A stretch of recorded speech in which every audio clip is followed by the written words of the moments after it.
PM, you've Yes. got a matter of weeks left in the office, but you're showing the public you've not gone yet and you're out and about. What are you doing today? So today we're trying to get over the point that the long-term future for this country is in science and technology. That is what is going to drive jobs and growth for decades to come. So the government's putting £40 billion into R&D, scientific R&D over the next 3 years, biggest ever investment.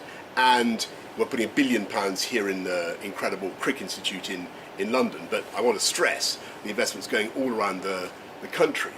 But what we want to see is UK companies more than matching that. And at the moment, we underperform we have the best scientists, we have the best universities, we have more breakthroughs, we have more fantastic scientific papers, peer-reviewed papers, but unfortunately, we don't often get the commercial progress that we would like by those companies. So what we want to see is companies putting more of their own cash into R&D. So we're doing a huge amount, government's doing a huge amount, but for the UK to lengthen its lead as a science superpower, we need the companies to do more. Okay, and Prime Minister, this is the first time we've seen you since you agreed to stand down last week. You went from CHOGM, G7, NATO to this being dragged out of number 10 in the most dramatic of fashions. I'm a bit shell-shocked by all of it. How are you feeling now? I'm determined to just get over the number one message today, which is about investment in science, in technology, and when I look at what we've done over the last few years with the investment in R&D, creating the DARPA, the new independent science and innovation agency. I think that the UK is going to be set fair. But what I want to get over is that we can put the taxpayers' money in. We can support our incredible scientists, our incredible researchers in the way that we are. And it's happening around, not just in the Golden Triangle of Oxford, Cambridge, London. It's happening around the country. But the companies have to step up to the plate and invest more. You look at France, you look at Germany, look at America. We have the scientists, we have the breakthroughs, but the companies, our UK companies, don't invest enough in R&D. PM, I'm sure viewers will be watching this. As you said yourself, there are 14 million of them that voted for you in 2019. Your sister Rachel said on the radio last night that this was a huge loss for you. She said, I know it's a huge loss for him, a huge loss that's almost like a bereavement. Well, I did Rachel say that. Well, my sister's a wonderful journalist. I think that what I should really concentrating on now, and you're right, I'm doing the last few days, weeks, or however long it is, but the job of government has got to be carried on in that period. I've set out for people what the Tory, the parliamentary party have decided. That has the inevitable consequences that it has, but my job just in the next few days and weeks is to continue with the programme on which we were elected, which included making sure that the UK was restored to its status as a science superpower, the country that split the atom, invented the MRI, you name it. It all happened here, but we don't make enough money out of it. What I want to see is these types of breakthroughs happening not just in London, Oxford, Cambridge, though that's fantastic and they must, but around the country. And that is starting to happen. A couple more things. In your statement, just talking about the party made their decision, you talked about the herd in Westminster. You said when it moves, and it certainly stampeded on you last week. Do you feel betrayed?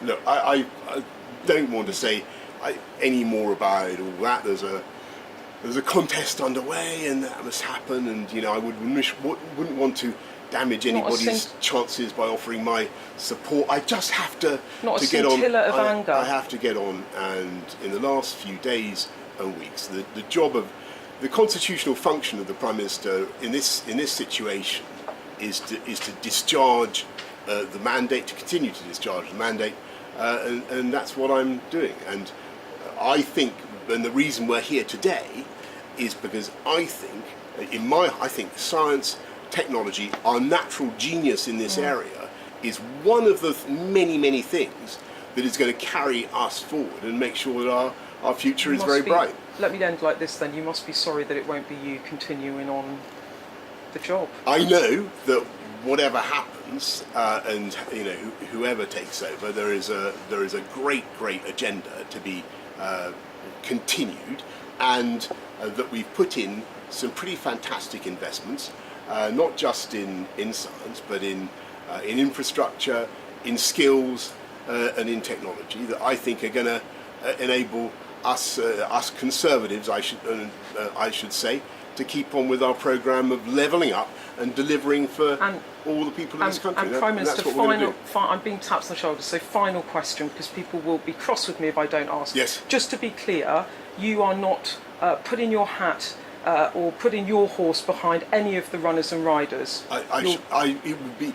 That's not the job of the Prime Minister at this stage. The job of the Prime Minister at this stage is to let the party decide, let them get on with it, and to continue delivering on the projects that we were elected to deliver. And and what I will say is that whoever is picked, I have no doubt will want to continue to support brilliant places like the Crick. I'm proud to say I helped lay a foundation stone when I was Mayor of London here, and I gave this place planning permission. And I remember the arguments we had about trying to make sure that the tube trains didn't run underneath it and disturb the delicacy of the experiments. I can't tell you how proud it makes me to stand here today and see it up and running, see people doing incredible things. And the point I want to make to everybody is that there are many ways in which the UK is world beating, but science, technology, R&D are amongst them. And I want massive government investment to be matched by equal enthusiasm from the private sector. So we tend to make our money as companies by buying and selling companies. In other countries, they invest more in the long term and in R&D. That's Prime my Minister, sermon for today. You're going to go down as one of the shortest serving Prime Ministers in history, despite winning a 80 seat majority in 2019. But despite it all, you're putting on a brave face. Well, I'm determined to get on and deliver the mandate that was given to us. But my job is really just to oversee the process for the next few weeks, and I'm sure that the outcome will be good. And we just need to get on. And as I said, I think before to you, the more we focus on the people, on the people who elect us, on their jobs, their hopes, what they can get out of investment in science and technology. The more we talk about the future that we're trying to build, the less we talk about politics at Westminster, the generally happier we will all be. Okay? Prime Minister, thank you very much. Thank you. Nice to see you.